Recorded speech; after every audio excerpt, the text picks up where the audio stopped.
خۆم کابینەی ئەمجاری حکوومەت حەزەکەم فەرقێکی هەبێ لەگەڵ 4 ساڵی ڕابردوو زیاتر پەرە بە هەلیکات بدرێت و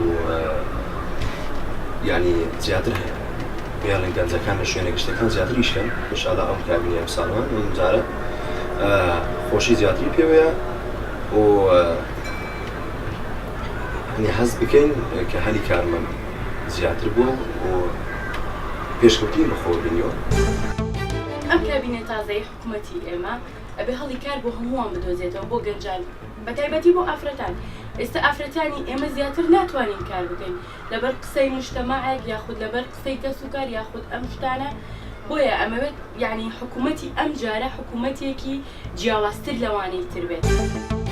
ئەو حکوومەتەی ئەو جارەی تشکیل کرێ عەدالەت بی بێ مشکیلە بی یعنی لەگە مشکیلەی عەزەکەم یەکلایە نەبی یعنی مشکلەی تێدا نەبی ظروفی عالەم تەواو نییە.